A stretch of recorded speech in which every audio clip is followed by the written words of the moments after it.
વંદો પુનિ ધન્ય. સદગુરુ મહારાજની પાદુકા તારક ધારક અને ઉદ્ધારક છે. જો પાદુકામાં બે ચરણ છે.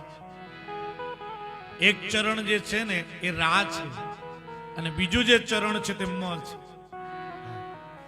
એટલે શબ્દ બન્યો રામ. હવે તમને એવું થતું હશે કે આ તો બાપજીની પાદુકા છે ને રામ કેમ કે છે? તો તમારે ઇંગ્લિશમાં રામ લખવું હોય ને તો R A ને M ત્રણ લખવું પડે. R એટલે રંગ, A એટલે અવધૂત અને M એટલે મહારાજ. રંગ અવધૂત મહારાજ એટલે જ રામ. પણ આ ગુરુ મહારાજના ચરણ એ તમારે ત્યાં પડ્યા. ગુરુ મહારાજના ચરણ આપણે ત્યાં પડે તો થાય શું?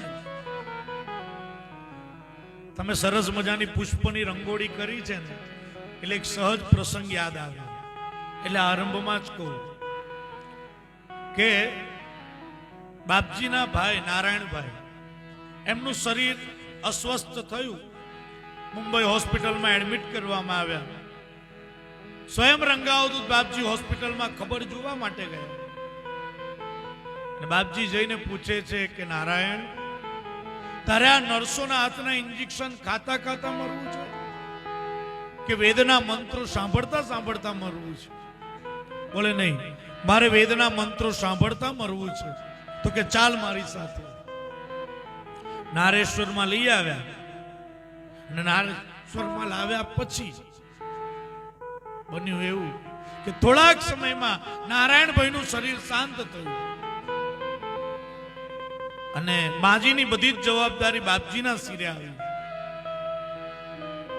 એટલે બન્યું એવું કે માજીની સેવા કરવા માટે વડોદરા શહેરનું એક દંપતી પતિ પત્ની બેવ જણા નારેશ્વરમાં આવ્યા છે.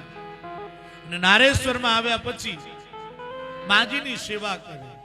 સવારે વહેલા ઉઠી નર્મદાજીએ સ્નાન કરે અને બાપજી જ્યાં બેઠા હોય ત્યાં બેન સરસ મજાની રંગોળી પૂરે.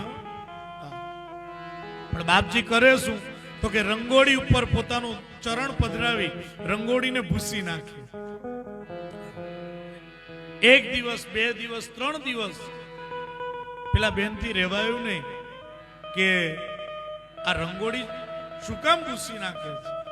એટલે માજીને વાત કરી. માજીએ કહ્યું કે સારું, બાબુ ભિક્ષા લેવા આવશે ને તો એને વાત કરીશ. બાપજી જયારે ભિક્ષા લેવા માટે આવ્યા ત્યારે બન્યું એવું કે માજીએ કહ્યું કે બાબુ, તું આ બેન રંગોળી પૂરે છે તો એને ભૂસી કેમ નાખે છે?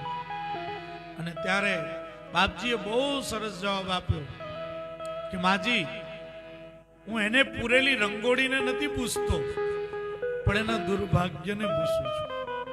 આજે સદગુરુ મહારાજ આપણે ત્યાં આવ્યા છે ને એ આપણા દુર્ભાગ્યને પૂછવા માટે આવ્યા છે. એટલે એ સદગુરુનું જ્યારે પૂજન કરવું હોય, તમે તો પોતે જ કર્મકાંડી છો એટલે તમને ખબર જ હોય કે પાપમાંથી મુક્ત થઈએ પછી જ ભગવાનની પૂજા થાય. પણ પાપમાંથી મુક્ત થવું હોય ને તો એના બધા રાજમાર્ગો બતાવ્યા છે. પણ આપણે બધા માર્ગો પર જઈ શકીએ એમ છે ને. પણ શાસ્ત્ર એક બીજો માર્ગ પણ બતાવે છે કે સદગુરુ જેના આંગણે આવે તો એના પાપનો નાશ થયો હોય ને તો જ સદગુરુ એના આંગણે આવીને ઉભા રહે છે. અમારે ત્યાં બહુ સારા કીર્તનકાર વિઠ્ઠલ બાપા એ બહુ સરસ એક પદમાં લખે છે કે સદગુરુ આવે તો થાય શું? કે મારે ઘેર રંગ આવ્યા રે, કઈક જન્મોના પુણ્ય પાક્યા રે. આજે તમારા પુણ્યનો ઉદય થયો એટલે સદગુરુ આવ્યા એવું નહીં.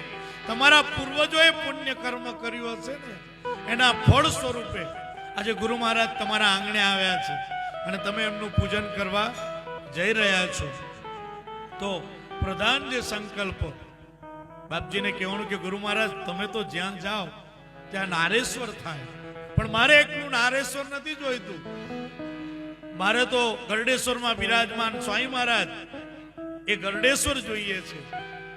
મારે અક્કલકોટ જોઈએ છે. મારે નૃસિંહ